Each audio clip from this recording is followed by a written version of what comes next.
That, Chair, I'm going to move the motion that I put on notice, that in light of multiple news outlets reporting that Qatar is housing the leadership of Hamas, and given the fact that Qatar is now the preferred choice to supply liquefied natural gas to our G7 allies in Germany, France, and Japan, and given the fact that Qatar and Shell have signed a supply deal for the Netherlands, the committee recognized that there is not only a business case for Canadian LNG, but a moral case as well, and that this committee report to the House its recommendation that the Liberal government champion the export of Canadian LNG.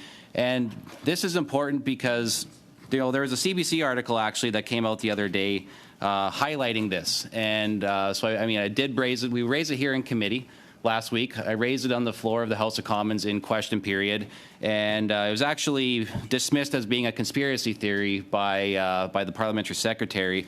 But yeah, no, the CBC article, it says right here, on October 7th, as Hamas gunmen rampaged across southern Israel, a group of middle-aged men in a luxury suite in Doha, Qatar, gathered in front of a camera.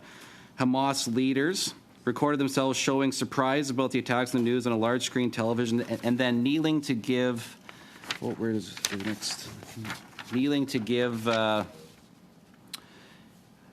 thanks for what had happened there. So on one hand, they're trying to talk about both sides of the mouth, but it doesn't change the point that Qatar is supplying the world with LNG, but yet they're also housing the leadership team of Hamas. So I think it's important to show that we take this issue very seriously, because this is an energy security issue, and Canada has the opportunity to play a role here. And we have heard over and over that Canada has the capacity to be the global supplier for LNG, but the government has left multiple countries in the dark on this. In fact, we had the German Chancellor come over to Canada asking for LNG, and that's the famous quote where the Prime Minister said that there was not a business case for it, despite the fact that Germany came specifically saying that Canada would be the best and most preferred option for LNG around the world.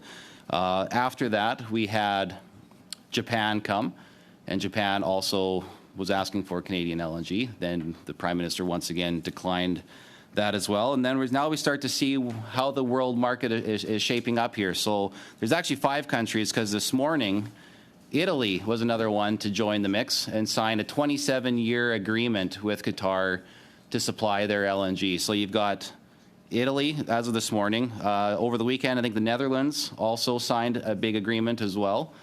And then the 3 that I just listed there being Japan, and France was that was the 5th one that I didn't mention, was France, and Germany and Japan there. So we have multiple countries who came to Canada offering the business case for it. They were told no, that there was in fact not a business case. But now we're up to 5 countries around the world that have signed 27-year agreements with Qatar to supply them. So, and when you look at the future of it here, you've got Qatar Energy will contribute 40% of all new LNG to the market by 2029. Now, this is the same Qatar that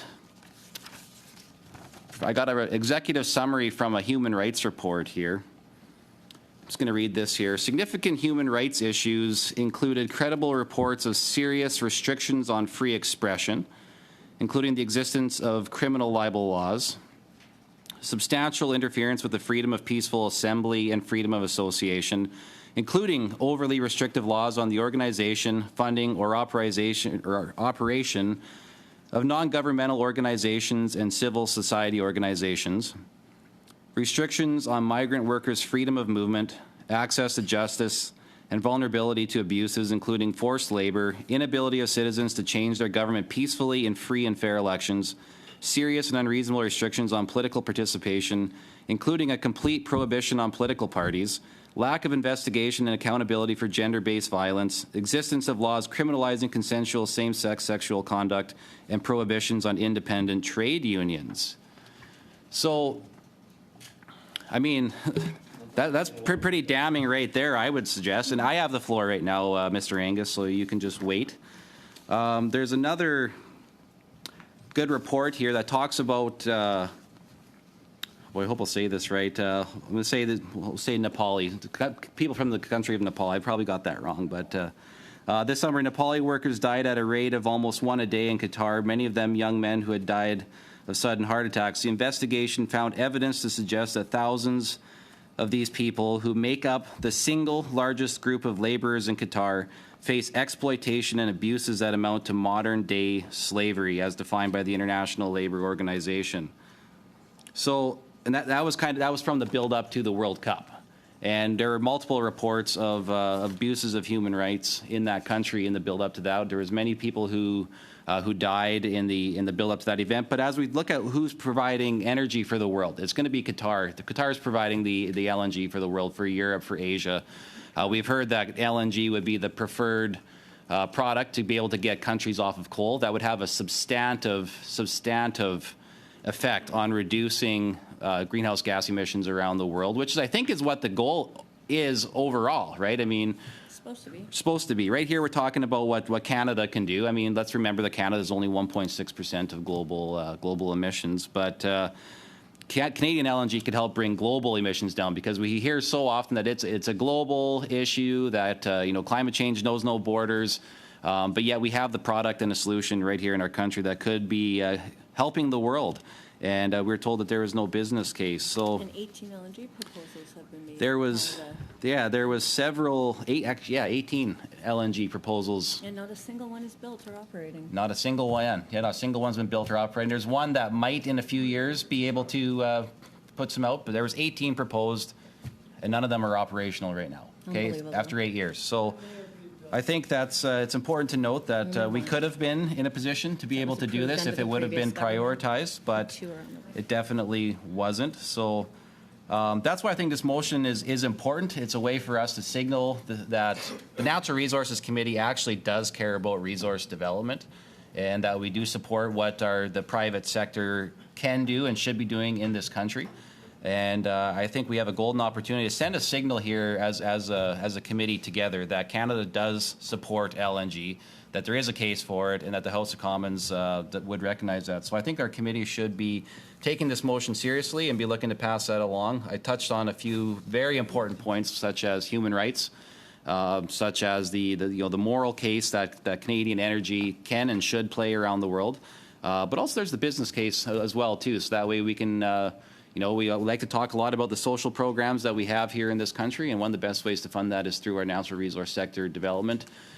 We definitely know what the benefits that the oil and gas sector has provided to this country in terms of taxation and royalties, so that way people are able to have these valued social programs. In fact, just the other day, and even on a big scale and small scale, small scale, for example, one of the local curling clubs, it was an energy company, an oil and gas company, that was sponsoring an event so kids could have their curling fees paid for so that they can enjoy and learn a new sport. And that's coming from an oil and gas company. It's just a small token item, but it's an important one. We look at our community rinks, we look at our community buildings, we look at our schools, we look at our hospitals, we look at our long-term care centers.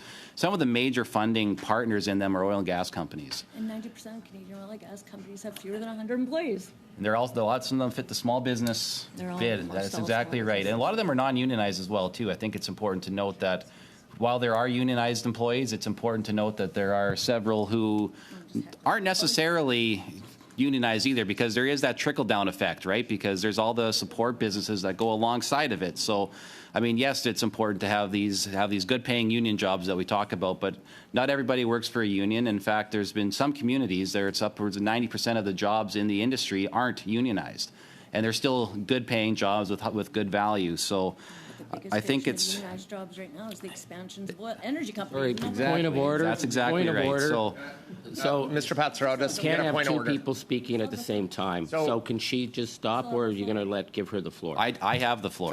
Thank you. I have the floor, Charlie. She seems to have the floor. No, I have the floor. Are you going to have two at the same time? If my Colleagues, I'm going to ask everybody to respect each other. The individual has the floor. Let's not have others speaking, whether it's your colleagues or whether it's other folks from across the floor. Let the member who has the floor finish his remarks so we can give other members an opportunity to move forward. Mr. Patzer? the floor is yours. Are you concluding, or are you still continuing? Oh no, I got lots of things here Okay. that I can keep going. I've had the floor all along, in fact, actually. So, you know what? It's nice to have multiple colleagues with me around the table, though. It sure is nice, and you know what? I respect all the things that my colleagues have to say. So I appreciate the input that I do get. So I'm going to. Yeah, let's get back to the business case here, because I think that's of utmost importance, because that was supposedly the biggest thing that was going to prevent Canada from being the LNG provider for around the world. So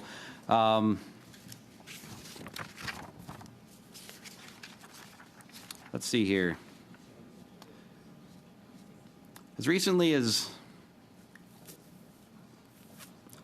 as May, Canada said it was in talks with a few companies to possibly accelerate LNG projects there that could ship gas to Europe within a few years, right? You know, we've heard multiple people, though, talking about some of the timeline issues.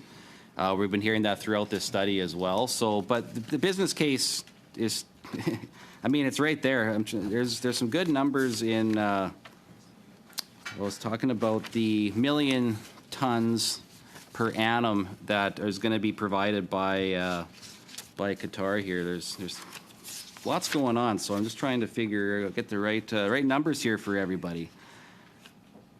There we go, right here. Qatar Energy's efforts to address energy security and transition towards renewables. In Qatar, we are increasing production to 126 million tons per annum. We have another 16 to 18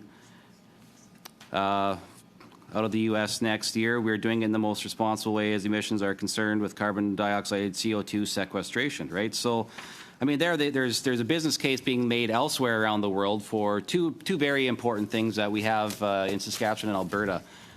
That'd be carbon capture as well. They're talking about using that over in Qatar. They're using it in the United States. That's part of the IRA as well. Yeah, emissions reduction, business case, good jobs. That's what we're looking at here. So I would appreciate the committee's support for this motion. Yeah, there's clearly a moral case around the world. I've laid out some of the human rights issues with Qatar.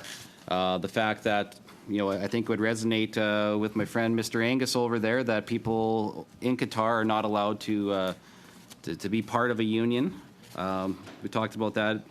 Prohibitions on independent trade unions. That's the exact term from the report right there. So, so as we're talking about, you know, good union jobs, but also just, you know, human rights of workers that are being forced in there from other countries as well too.